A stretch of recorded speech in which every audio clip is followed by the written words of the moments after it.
Bon, ici je suis dans Google et j'ai tapé InDesign Grid.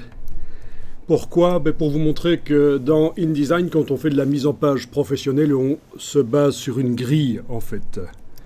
On se base sur une grille. Juste InDesign Grid, je suis passé sur la partie images et je trouve plein d'images qui montrent des grilles. C'est-à-dire que, voilà, vous avez sur vos pages des lignes avec des colonnes et des gouttières. Donc les colonnes, et entre les colonnes on a des gouttières. On a également des rangées.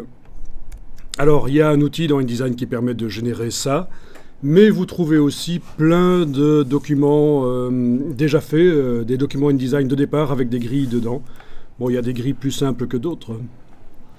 Et donc ça, c'est ce qu'on appelle le système de la grille modulaire. L'idée, c'est que ça va nous aider à positionner les éléments sur la page. Et l'idée, c'est qu'il y ait une cohérence des alignements, en fait, entre les éléments, des alignements. Ça va donner de l'harmonie à la mise en page. Donc nous, on ne va pas voir ça parce que c'est du InDesign avancé. Par contre, on va quand même faire des documents qui ont une structure. Parce qu'en fait, c'est ça le secret pour faire un document valable, un document de mise en page valable. Le secret, c'est qu'il y ait une structure sous-jacente qu'on sent. Quand on regarde le document, on sent que, tiens, les éléments ne sont pas placés sur la page n'importe comment. Alors voilà, par exemple, typiquement, pas mal celui-là. Je suis en train de regarder les exemples que je trouve là, et typiquement, voilà une bonne explication. Vous avez ici du texte sur 3 colonnes, il s'étend sur 3 colonnes. Enfin, je veux dire, il n'y a pas 3 colonnes, mais le texte prend la largeur de 3 colonnes. En fait, ce sont des colonnes guides, ce ne sont pas les colonnes telles qu'on les a étudiées dans les blocs de texte. Ce sont des colonnes guides, en fait. Ce sont des lignes qui ne s'impriment pas et on positionne plus librement ces blocs sur ces colonnes guides. Par exemple, tout ça, c'est un bloc texte avec des longues lignes et étendu sur 3 colonnes. Par contre, en dessous, vous avez un autre texte qui s'étend sur 2 colonnes, avec une image là. Et vous avez compris, je pense, le principe, c'est que la largeur des éléments en bas équivaut à la largeur de l'élément en haut. Tout ça, ça contribue à amener de l'harmonie dans la mise en page, en fait. De la cohérence.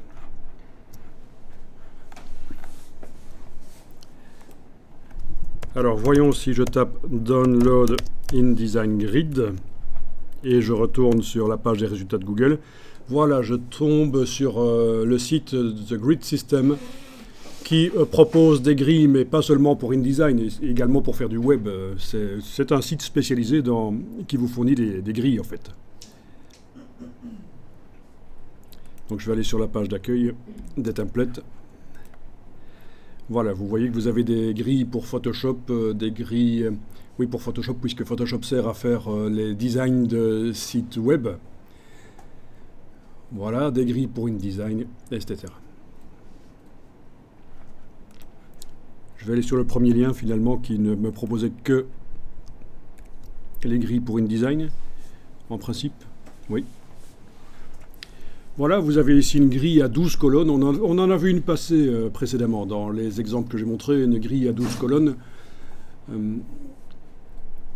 Donc, entre parenthèses, c'est le nombre de colonnes, en fait. Alors, allons voir un peu. Grille complexe, ça, vous n'avez pas besoin de faire, je vous montre juste. Voilà, et évidemment, il n'y a pas de preview du fichier. Je vais le télécharger, en fait. Donc, grille complexe, 12 colonnes. Télécharger le fichier. Voilà. C'est un fichier zip que je télécharge. Et bien sûr, il va falloir que je le dézippe convenablement. Sur le Mac, en double-cliquant sur lui. D'abord, je vais le transférer dans le dossier d'aujourd'hui. Ce ne sera pas plus mal. Voilà. Ok, c'est bon. Je vérifiais juste que mon système de backup cloud n'était pas en route parce que ça ralentit tout. Voilà, donc le zip que je vais dézipper sur Mac en double-cliquant sur lui. Sur le PC, il faudra faire un clic droit extraire, bien entendu. C'est un fichier InDesign que je vais ouvrir. Il s'ouvre dans le InDesign qui est actuellement ouvert, que celui que j'avais lancé. Donc, ah oui, il va falloir installer des modules pour bien faire dans InDesign, mais ça c'est expliqué sur le site.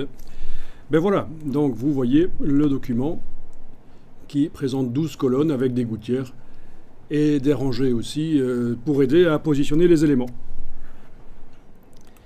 Et donc il y en a plein, vous n'êtes pas obligé de les faire vous-même. Pour les faire soi-même, quand on fait un nouveau document, les documents à grille, il faut, pour bien faire, le faire sur le gabarit. Donc, dans la palette de pages, après avoir créé le nouveau document ici, vous ne faites pas non plus, ça fait toujours partie de l'introduction pour aujourd'hui. Je double-clique sur le gabarit, il est bien indiqué à gabarit en bas à gauche de la fenêtre. Je le précise chaque fois parce que les stagiaires ont tendance à cliquer simplement sur le gabarit dans la palette des pages et ça ne vous envoie pas dans le gabarit. Vous n'êtes pas en train de travailler dans le gabarit si vous ne double-cliquez pas vraiment là-dessus. Erreur habituelle du débutant.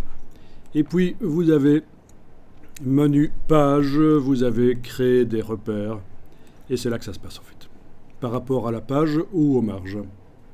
Par exemple, des colonnes guides, 4 colonnes guides qui se sont créées là derrière par rapport à la page, on le voit, ça divise la page en 4, mais je peux le faire par rapport aux marges, et dans ce cas-là, ça divise les marges en 4. Et vous avez les rangées aussi, voilà. Donc c'est comme ça qu'ils ont fait leurs documents qu'ils mettent à disposition, en fait, hein, ceux qu'on vient de voir juste avant qui étaient téléchargeables. Donc c'est dans le gabarit pour que ça aille sur toutes les pages. Je le fais dans le gabarit. Comme ça, toutes les pages que j'ajoute dans le document utiliseront cette grille et c'est menu page, créer des repères. Sinon, vous aviez aussi, quand on crée un nouveau document, vous aviez aussi déjà, il vous posait, tiens, le nombre de colonnes. Il s'agit des colonnes guides, pas des colonnes à l'intérieur des blocs texte, mais des colonnes guides. Mais il ne vous proposait pas les rangées là. Donc pour faire des rangées, un truc complexe, c'est vraiment menu page, créer des repères. Enfin, vous voilà informé sur la manière dont les metteurs en page professionnels font leur mise en page avec des grilles, avec le nombre d'or et la suite de Fibonacci, c'est ça enfin bon, des règles pour avoir de l'harmonie en fait. Hein. Je suis pas sûr que je me souviens bien du nom. C'est ça, oui. La suite de Fibonacci, c'est une espèce de règle d'or, de nombre d'or en fait.